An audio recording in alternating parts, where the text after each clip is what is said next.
You'll notice that I'm now in Angela's office, and we had a little problem with my computer. So Angela very graciously is lending me hers to give my sermon.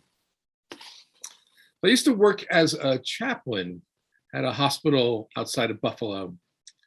And one time I was in the ICU and I met a woman who was in deep spiritual pain. She was very sick, and she was racked with guilt about something she had done 45 years before. 45 years before, she and her boyfriend got pregnant, and he asked her to get an abortion, and she did. Now, decades later, as she faced her own mortality, she was afraid that she had done something so terrible that God would not welcome her to heaven.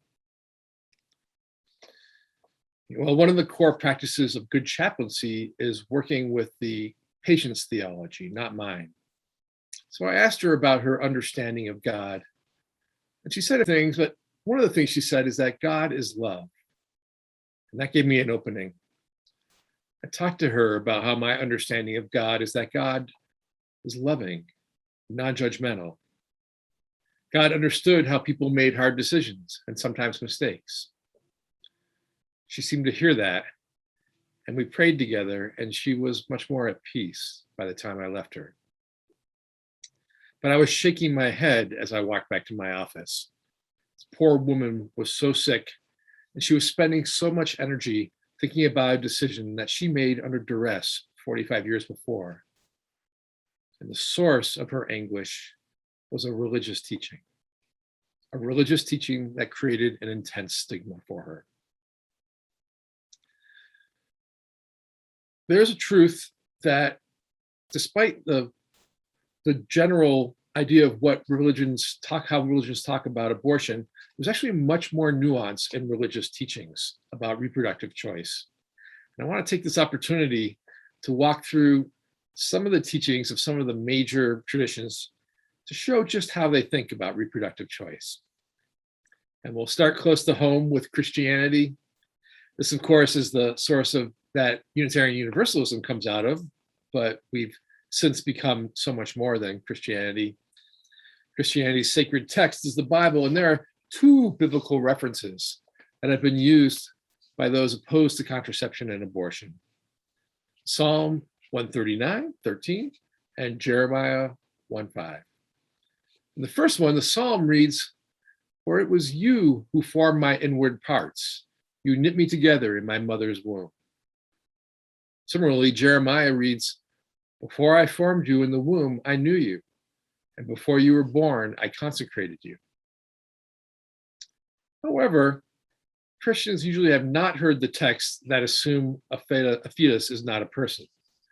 Specifically, Exodus 21 describes a situation in which a pregnant woman who intervenes in a fight between two men, when she is injured and suffers a miscarriage as a result.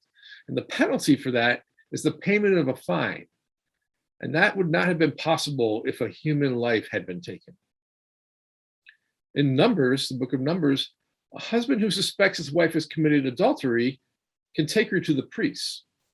They will make her take a potion that, if she is guilty, will make her womb discharge and her uterus drop.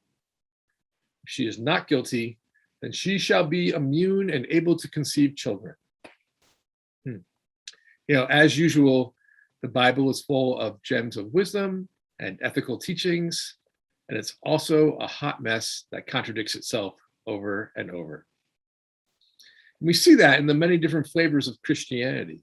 Progressive Protestant traditions preach the right of a woman to make the best decision as she sees it, while some evangelical sects and the Catholic Church take a hard line against any ability of a woman to choose for herself. The Catholic position on abortion and contraception is especially problematic. Problematic not just because their teachings deny women the ability to make choices about their health care and deny couples the ability to make choices about planning their families. They are problematic because the Catholic Church is aggressive about lobbying the government to make Catholic theologies the law of the land. That is, imposing those Catholic beliefs on everyone, whether they are Catholic or not Catholic. It's so dangerous and so contrary to the spirit of separation of church and state. However, the Catholics, all people who are practicing Catholics, are not a monolith. There's an organization called Catholics for Choice that is advocating for changes on these theologies from within.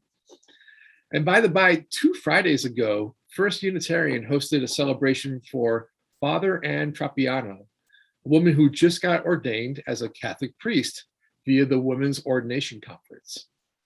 And I'm so delighted for her and her vision of a more inclusive and accountable Roman Catholic Church. And I imagine that if women could be priests and be in leadership in the mainstream Roman Catholic Church, the teachings of that church on reproductive freedom would be very different. For Judaism, the position on abortion is pretty clear. The legal codes and rabbinical teachings tend to depict the fetus as part of a woman's body. However, just as one may not wantonly mutilate one's own body, so too a woman is not permitted to obtain an abortion merely for reasons of convenience. But just as she's permitted to sacrifice a portion of her own body for her greater good, so too may she obtain permission for an abortion in order to assure her overall well-being. In Jewish tradition, the fetus is not a person. It has no rights. So abortion is permissible under a wide variety of circumstances. All 4 non-Orthodox Jewish movements, Reform, Reconstructionist, Conservative, and Humanist, are on the record as opposing any governmental regulation of abortion. Buddhism faces the fact that abortion may sometimes be the best decision and a truly moral choice. For Buddhists, that doesn't mean that there's nothing troubling about abortion, but it does mean that Buddhists may understand the complexity, that reproductive decisions are part of the moral complexity of life. So here's a statement from the Japanese American Buddhist Churches of America. It is the woman carrying the fetus and no one else who must in the end make this most difficult decision and live with it for the rest of her life. As Buddhists, we can only encourage her to make a decision that is both thoughtful and compassionate. On to Islam.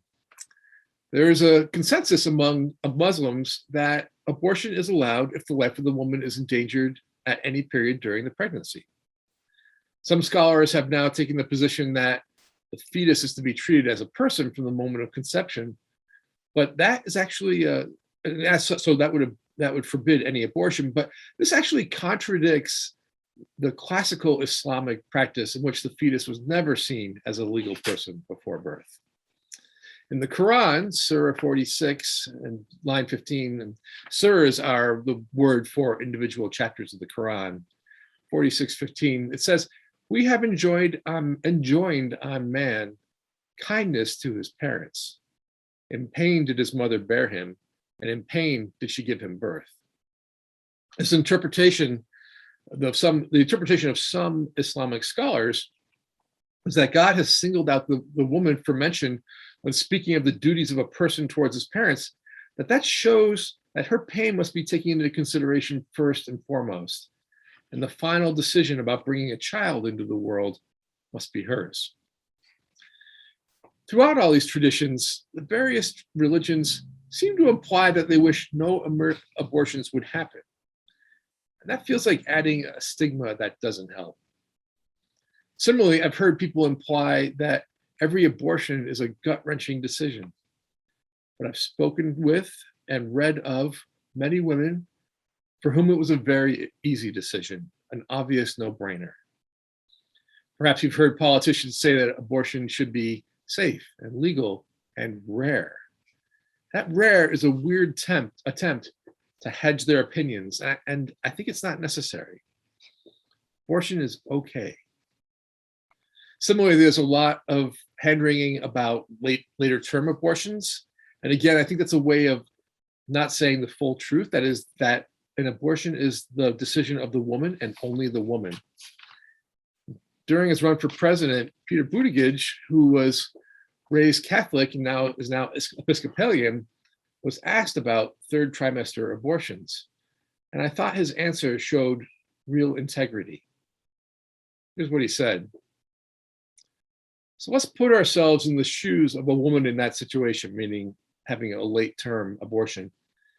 If it's that late in your abortion, in your pregnancy, then almost by definition, you've been expecting to carry it to term. We're talking about women who have perhaps chosen a name, women who've purchased a crib, families that then get the most devastating medical news of their lifetime, something about the health or life of the mother or the viability of the pregnancy that forces them to make an impossible, unthinkable choice. And the bottom line is that as horrible as that choice is, that woman, that family may seek spiritual guidance, they may seek medical guidance, but that decision is not going to be made any better medically or morally because the government is dictating how that decision should be made. So where is Unitarian Universalism in all this? In 2015, the UUA voted to affirm a statement of conscience on reproductive justice. It's long and you can find it on the UUA website, but I want to talk and actually read a couple of excerpts from that statement. First goes, the world we envision includes social, political, legal, and economic systems that support everyone's freedom of reproductive choice and expression of gender identity and sexuality, especially the most vulnerable and marginalized. In such a world, all communities are places of equality, abundance, and safety, free from violence, oppression, and hazardous environments.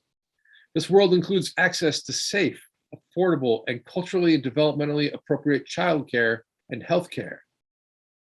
In our vision, everyone has access to accurate information about sexuality and family planning, and safe, healthy, and culturally sensitive reproductive health services. And the next section I want to read is from the section on the theological grounding for this position of the UUA. Unitarian Universalists support gender equality, positive sexuality, diverse sexual expression, and the individual's right to make reproductive choices. Such choices are influenced by social and political systems, as well as by factors such as racial, cultural identity, economic status, immigration citizenship status, relationship with the justice system, health status, and ability. Our religious tradition directs us to respect the diversity of faith traditions that surround us and insists that no singular religious viewpoint or creed guide the policies of our government. Preach. Our pluralistic congregations include diverse beliefs, backgrounds, and personal stories, yet we unite in striving to live out the values and principles that call us to work for reproductive justice in spite of the complexities of the issues. That's the end of the quote. That statement of conscience is inspiring, but it's also a leaping off point, just a leaping off point. And it points the way, and we Unitarian Universalists must follow that way. So earlier this month, First Unitarian sponsored a public reading of the Roe v. Wade Supreme Court decision. And you'd think that listening to a legal decision might be a little boring, but folks who attended agreed that it was compelling and full of fascinating insights. Now, we collaborated with the New Mexico Religious Coalition for Reproductive Choice, and I'm a big fan of the New Mexico RCRC. If you're interested in doing more, the RCRC offers a variety of ways to support the cause. Of course, you can make a donation. You know how it is with money, it's always the right color.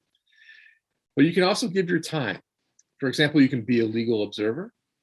Legal observers are especially trained to monitor abortion provider clinics for activities that violate the Freedom of Access to Clinical Entrances Act.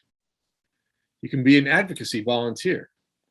They're looking for activists interested in phone banking, data entry, writing personal notes to patients, and making safe sex kits all through New Mexico. You can be a driver for patients. Our volunteer drivers are providing transportation for patients coming to New Mexico for abortion access, coming from places such as Texas, for example. But back to the positions of different faiths on abortion. When we consider the persuasiveness of these religious teachings, we should consider the values behind them. What is valued? Who is valued? And who is considered disposable? Ultimately, where does this theology take us? To help answer these questions, I want to share a quote from James Baldwin. It is not too much to say that whoever wishes to become a truly moral human being must first divorce themselves from all the prohibitions, crimes, and hypocrisies of the Christian church. If the concept of God has any validity or use, it can only be to make us larger, freer, and more loving. If God cannot do this, then it is time that we got rid of him. Baldwin's critique focuses on Christianity, but I think it applies to any religion. So religion does not make us larger, freer, more loving. We should get rid of it. So whether a person can make a religious argument for or against reproductive freedom really depends on whether or not that religion that the person is using for the argument is patriarchal or not. And here's an easy way to tell if a religion is patriarchal. If the religion refers to God as him, it's patriarchal. Ultimately, I think religious debates about reproductive choice are about patriarchy. Patriarchy, for folks who don't know, it's sort of a jargony thing, but that is the legal, institutional, and cultural systems that give power to men and oppress women. Women are told what to do all the time. Women are told what to wear all the time. And they're told what to think all the time. The last thing they need is to be told what to do with their bodies. Women fight for control of their lives every day, every single day. And this is the result of patriarchy that's shored up by a lot of religion. I think it's the work of Unitarian Universalism to help us be larger, freer, and more loving. So let's dismantle the patriarchy and fight for reproductive choice. So be it, and blessed be.